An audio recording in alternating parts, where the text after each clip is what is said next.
నమస్కారం. నేను Swaroopa Putlapalli. Welcome to trending topic. చరిత్రలో ఎప్పుడూ లేని విధంగా కనిష్ట స్థాయికి రూపాయి విలువ పడిపోయింది.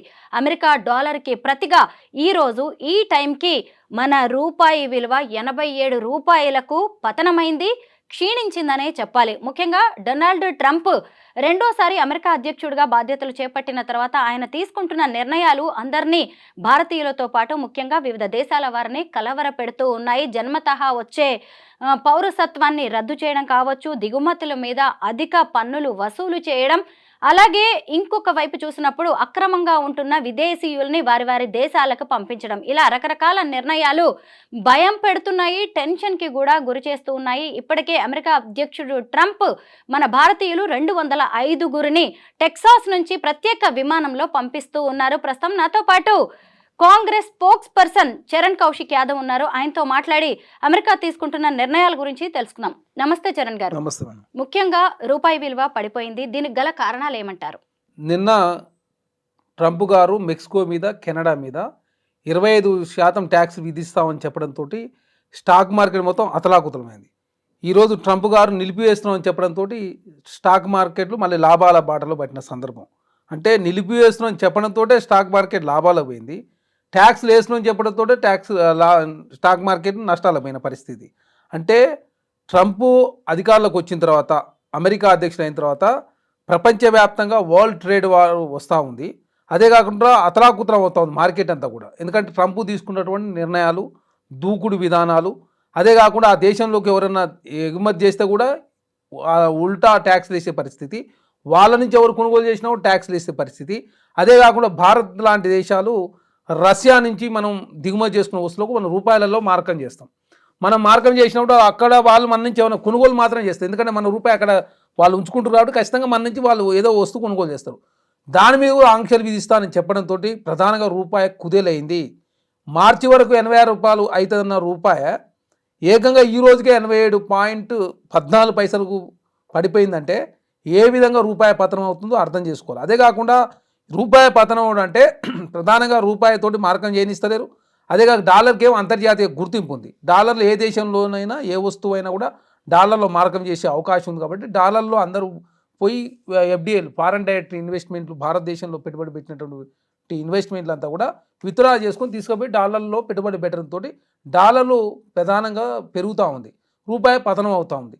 దాంతో ప్రధానంగా రూపాయి 2014 మన్మోహన్ సింగ్ గారు ప్రధానమంత్రి ఉన్నప్పుడు రూ. 62, ఈరోజు అది రూ. 87.14 ఏ విధంగా పెరిగిందో అర్థం చేసుకో. అదే కాకుండా ఆ విధమైన నిర్ణయాలు కూడా నరేంద్ర మోడీ గారు తీసుకోవడం లేదు. ప్రపంచవ్యాప్తంగా వరల్డ్ ట్రేడ్ వస్తుంది, ప్రపంచవ్యాప్తంగా దేశాలను చర్చించుకుంటూ ఉన్నాయి. ఎందుకంటే ఇది యుద్ధానికన్నా కూడా ట్రంప్ అధికారంలోకి వచ్చిన తర్వాత ఆంక్షలు విధించడంతో అన్ని దేశాలను కుదేలవుతూ ఉంటాయి. ఇప్పటివరకు అదేవిధంగా నిర్మలా సీతారామన్ గారు కావచ్చు, అదేవిధంగా నరేంద్ర మోడీ గారు కావచ్చు, నిన్న బడ్జెట్లో ప్రవేశపెట్టినప్పుడు కూడా దాని మీద ఎలాంటి చర్చ చేయలేదు. మన రూపాయి పతనం అవుతుందో దానికి నివారణ చర్యలు మేము ఏం చేయగలుగుతాం అని చెప్పేసి భారత ప్రభుత్వం కూడా ప్రకటించలేదు. అదే కాకుండా ఇప్పుడు విదేశాల్లో ఉన్నటువంటి విద్యార్థులు కూడా అతలాకుతలం అవుతాం. ఎందుకంటే వాళ్ళ ఖర్చులు అనామతికి పెరిగిన సందర్భం. ఎందుకంటే ఒకప్పుడు రూ. 70 ఉండొచ్చు, అంతకుముందు రూ. 62, ఇప్పుడు రూ. 87. అంటే డాలరు కొనుగోలు చేయాలంటే రూ. 87 ఇచ్చి రూపాయలో కొనుగోలు చేయాలంటే, డాలర్ కొనుగోలు చేయాలంటే రూ. 87 ఇవ్వాల్సిన పరిస్థితి. అదే కాకుండా ఒకనాటికి ఇప్పటికి పరిస్థితి ఏంటంటే, ఆనాడు మన్మోహన్ సింగ్ ప్రధానమంత్రిగా ఉన్నప్పుడు నెల రోజుల పాటు మాత్రమే విదేశీ ద్రవ్యం నిల్వలు ఉండేది, ఏది 2004 ముందు. తర్వాత మన్మోహన్ సింగ్ గారు వచ్చినప్పుడు జీడిపి కూడా గణనీయమైన స్థాయిలో 8% జీడిపి తీసుకుపోయిండు, రూపాయి పతనం కాకుండా కాపాడిండు, అదే పేదరికం తగ్గకుండా చూసిన పరిస్థితి. ఈరోజు జీడిపి చూసినట్లయితే 6.3%. ఎకనామిక్ సర్వే చాలా స్పష్టంగా బడ్జెట్ కన్నా ఒక రోజు ముందు ప్రకటించింది. అదేవిధంగా ప్రధాన ఆర్థిక సలహాదారు వారు ప్రకటించింది కూడా. అదే కాకుండా దాని మీద నరేంద్ర మోడీ గారు కూడా మాట్లాడిన సందర్భం. కానీ మధ్యతరగతి ప్రజల యొక్క ఏదైతే ఇన్కమ్ ట్యాక్స్ తోటి ఇబ్బంది పడుతున్నారో 12 లక్షల లోపు, వాళ్ళకు కొంత ప్రోత్సాహం ఇచ్చే విధంగా మొన్న బడ్జెట్లో నిర్ణయం తీసుకున్నారు. మధ్యతరగతి ప్రజలు కట్టేటువంటి 1,00,000 కోట్ల ఆదాయం వారికి మిగులుతూ ఉంది. అదే కాకుండా ఢిల్లీలో ఎలక్షన్లు ఉన్నాయి కాబట్టి అక్కడ 40 లక్షల మంది ఉద్యోగస్తులు ఉంటారు కాబట్టి, 12 లక్షల లోపు ఉంటారు కాబట్టి ఎలక్షన్లో మేలు జరుగుతుందని చెప్పేసి నరేంద్ర మోడీ గారి ప్రభుత్వం నిర్ణయం తీసుకున్నారు. జాతీయ స్థాయిలో మధ్యతరగతి ప్రజలంతా కూడా హర్షం వ్యక్తం చేశారు. కానీ ఈ డాలరు ఈ రూపాయితో పోల్చుకున్నప్పుడు, డాలర్తో పోల్చిన రూపాయి పతనం అవుతుంటే దాని మీద ఎలాంటి నిర్ణయాలు తీసుకోలేదు. అదే కాకుండా భారతదేశం రూపాయలలో మార్కం చేసే రష్యా కావచ్చు, ఉక్రెయిన్ నుంచి పెట్రోల్ కావచ్చు, డీజిల్ దిగుమతి చేసుకున్నప్పుడు రూపాయలలో చెల్లించేవాళ్ళు. అట్లాంటివి చేస్తే కూడా మేము ఆంక్షలు విధిస్తామని చెప్పేసి అదేవిధంగా ట్రంప్ ఎప్పుడైతే చెప్పిండో అప్పటి నుంచి రూపాయి పతనం ఒకటి స్టార్ట్ అయింది. ఫారెన్ డైరెక్ట్ ఇన్వెస్ట్మెంట్ వెళ్ళిపోతా ఉన్నాయి. దాంతో విదేశాలు చదువుకున్నటువంటి విద్యార్థులు ఇబ్బంది పడుతూ ఉన్నారు. ప్రధానంగా భారతదేశం అని కూడా దిగుమతులు చేసుకుంటాం, ఎగుమతులు తక్కువ చేస్తాం, దిగుమతులు ఎక్కువ చేసుకుంటాం. కాబట్టి దాంతో ప్రధానంగా రూపాయి మీద భారం పడడంతో ప్రధానంగా రూపాయి పతనం అవుతూ ఉంది. డాలర్కు అంతర్జాతీయ గుర్తింపు ఇవ్వడంతో డాలర్ చలామణి పెరుగుతూ ఉంది. అందరూ కూడా పోయి డాలర్లో పెట్టుబడి పెడతా ఉన్నారు. అదే కాకుండా వారు ట్రంప్ అధికారంలోకి వచ్చిన తర్వాత వడ్డీ రేట్లు ఎక్కువ చేయడంతో వాళ్ళు కూడా డాలర్ కొనుగోలు చేసి వడ్డీ రేట్లు ఎక్కువ తీసుకోవడంతో ప్రధానంగా రూపాయి మీద భారం పడ్డది. కాబట్టి భారతదేశం ఇప్పటికైనా సరైన నిర్ణయం తీసుకోకపోతే అది మార్చి వరకు ₹100 అయ్యే అవకాశం ఉందని చెప్పేసి ఆర్థిక నిపుణులంతా చెప్తా ఉన్నారు. కాబట్టి నిర్మలా సీతారామన్ గారు, నరేంద్ర మోడీ గారు అదేవిధంగా ఫైనాన్స్ ఎక్స్పర్ట్తో మాట్లాడి ఈ రూపాయి పతనం కాకుండా కాపాడాల్సిన బాధ్యత ఈ దేశ ప్రధానమంత్రి ఆర్థిక శాఖ మీద ఉందని చెప్పేసి మేము భావిస్తా ఉన్నాం.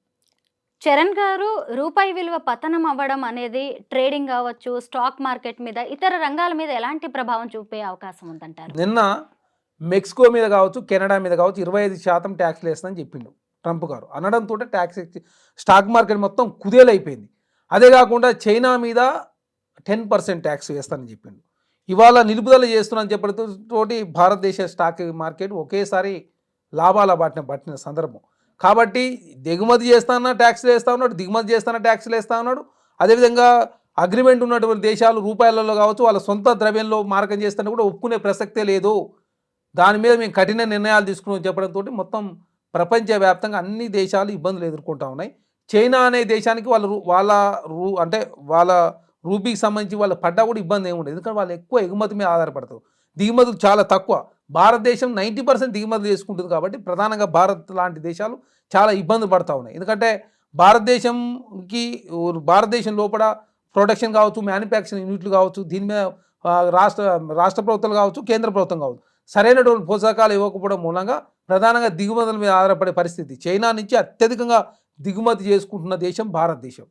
చైనా వస్తువులు నిషేధం అని చెప్పేసి నరేంద్ర మోడీ గారు చెప్తుంటారు, మేక్ ఇన్ ఇండియా అంటాడు. కానీ ఇంతవరకు అలాంటి నిర్ణయాలు తీసుకోకపోవడం మూలంగా ప్రధానంగా భారతదేశం దిగుమతుల మీద ఆధారపడడం, రూపాయిలో మార్కం చేయకుండా ట్రంప్ గారు లాంటి వాళ్ళు అడ్డుకోవడం, అదేవిధంగా ఆంక్షలు విధిస్తానని చెప్పడంతో ప్రధానంగా రూపాయి కుదేలు అవుతుంది. కాబట్టి ఆ పరిస్థితి రావద్దంటే ఖచ్చితంగా నరేంద్ర మోడీ గారు ట్రంప్ దోస్తులు అని చెప్పి చెప్తా ఉంటారు. గుజరాత్కు వారు వచ్చినప్పుడు కూడా మీ ఇద్దరం మంచి మిత్రులు అని చెప్తా ఉన్నారు. అట్లాంటి ఆంక్షలు లేకుండా చేసుకున్నట్లయితే రూపాయి పతనం కాకుండా కాపాడుకునే అవకాశం ఉంది.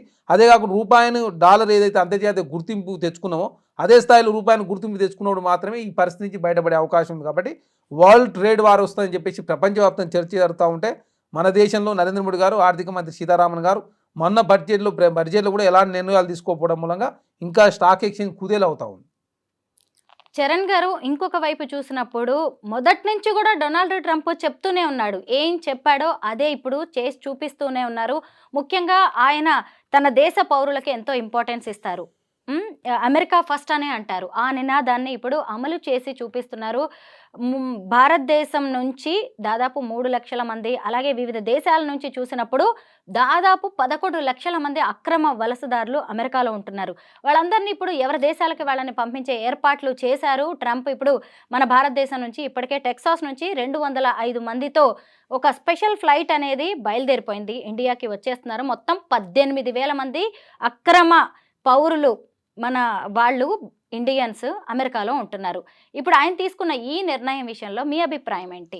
ఇప్పుడు ట్రంప్ గారికి తన మన అనే భేదమే లేదు. మెక్సికో దేశం అనేది అమెరికా ఫ్రెండ్లీ దేశం అయినా కూడా ఆ దేశం మీద కూడా 25% ట్యాక్స్ వేసిండు. అదే కాకుండా అమెరికా పౌరులకు ఇన్కమ్ ట్యాక్స్ కూడా తీసేసిండు. అదే కాకుండా అక్రమ వలసదారులు ఎవరున్నా కూడా ఉపేక్షించేది లేదని చెప్పేసి అందరినీ పంపించే ప్రయత్నం చేస్తున్నారు. దానిలో భాగంగా భారతదేశం నుంచి 18,000 మంది, ఇంకా 18,000కు ఇంకా ఎక్కువనే ఉండొచ్చు అని చెప్పేసి భావిస్తూ ఉన్నారు. కాబట్టి వాళ్ళు ఎట్టి పరిస్థితుల్లో అక్రమ వలసదారులందరూ కూడా ఇండియాకు పంపిస్తారు. అదే కాకుండా తన మన అనే భేదమే లేదు. నరేంద్ర మోడీ నా దోస్త్ అని చెప్పేసి భారతదేశాన్ని కూడా ఎక్స్క్యూజ్ చేసే పరిస్థితుల్లో ట్రంప్ గారు లేదు. ఎందుకంటే మెక్సికో దేశమునే వాళ్ళు ఎక్స్క్యూజ్ చేయనప్పుడు భారతదేశం మీద కూడా ఎట్టి పరిస్థితులు ఎక్స్క్యూజ్ చేయడు. కాబట్టి ఈ రూపాయి పతనం కాకుండా కాపాడాల్సిన బాధ్యత భారత ప్రధాని, అదేవిధంగా ఆర్థిక శాఖ మంత్రి నిర్మలా సీతారామన్ గారి మీద ఉంది. ఎందుకంటే 7 సార్లు బీహార్ పేరు తీసింది. అదే కాకుండా ఆమె కట్టుకున్నటువంటి చీర కూడా బీహార్ నుంచి ఎలక్షన్ల కోసం బీహార్ అని చెప్పేసి ఏకంగా 50,000 హెక్టార్ల ఒక ప్రాజెక్ట్ కూడా ఇరిగేషన్ ప్రాజెక్ట్కి అనుమతించారు. బీహార్ కోసం ఈసారి పెట్టిన బడ్జెట్లో అత్యధిక నిధులు కేటాయించారు. అదే కాకుండా రూపాయి పతనం అవుతున్నప్పుడు ప్రపంచవ్యాప్తంగా వస్తున్నటువంటి మార్పులు కావచ్చు, ప్రపంచవ్యాప్తంగా స్టాక్ ఎక్స్చేంజ్ కావచ్చు, అదే ప్రపంచ దేశాలు కుదేలు అవుతూ ఉంటే భారతదేశం అట్లాంటి నిర్ణయాలు తీసుకోకపోవడం మూలంగా ఈనాడు వికసిత భారత్ లక్ష్యం నెరవేరాలంటే 2047 పడతాయని చెప్పేసి ఎకనామిక్ సర్వే చాలా స్పష్టంగా చెప్పింది.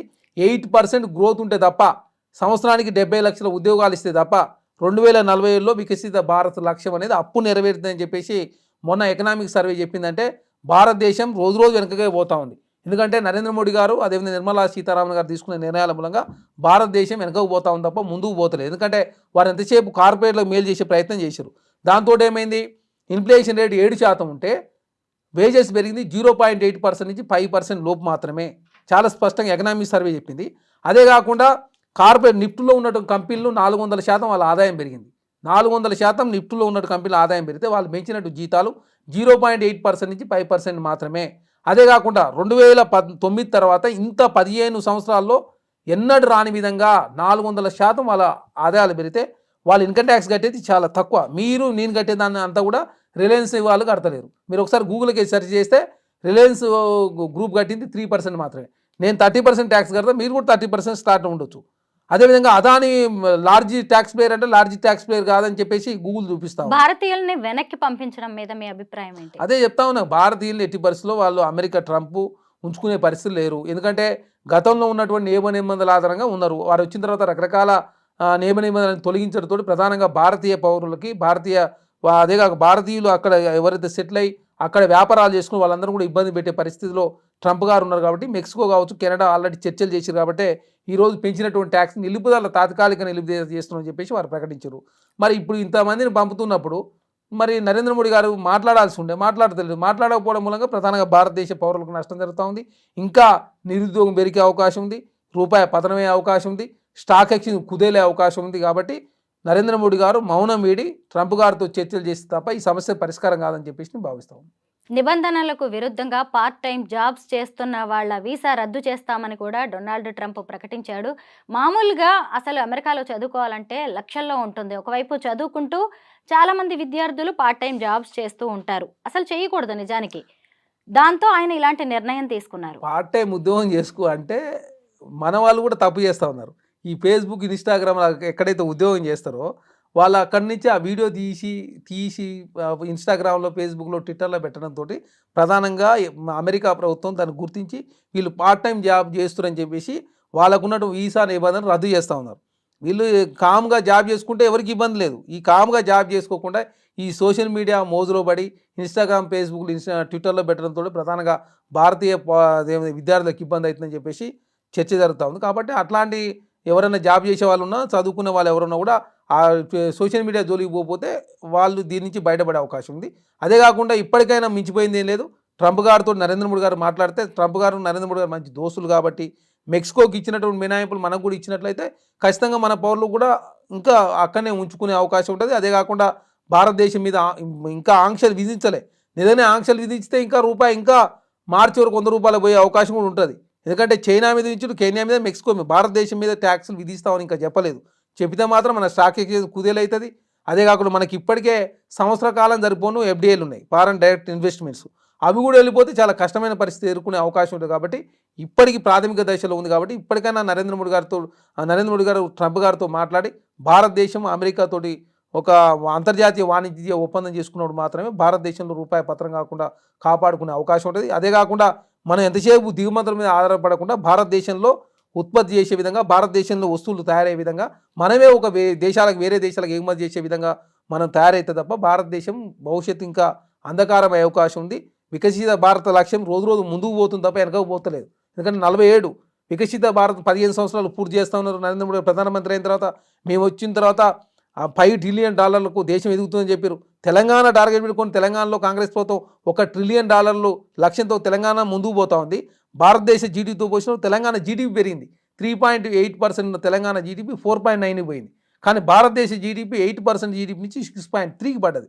కాబట్టి వాణిజ్యపరమైన నిర్ణయాలు తీసుకుపోతే భారతదేశం కుదేలే అవకాశం. కాబట్టి మించిపోయిందేం లేదు. నిర్మలా సీతారామన్ గారు కావచ్చు, నరేంద్ర మోడీ గారు కావచ్చు, ఫైనాన్షియల్ ఎక్స్పర్ట్స్ అంతా కూడా ట్రంప్ గారితో అదేవిధంగా అమెరికాతో చర్చలు చేసి అంతర్జాతీయ వాణిజ్య ఒప్పందం కూర్చుకుంటే తప్ప ఈ సమస్యకు పరిష్కారం లభించేటట్టు కనపడతలేదు.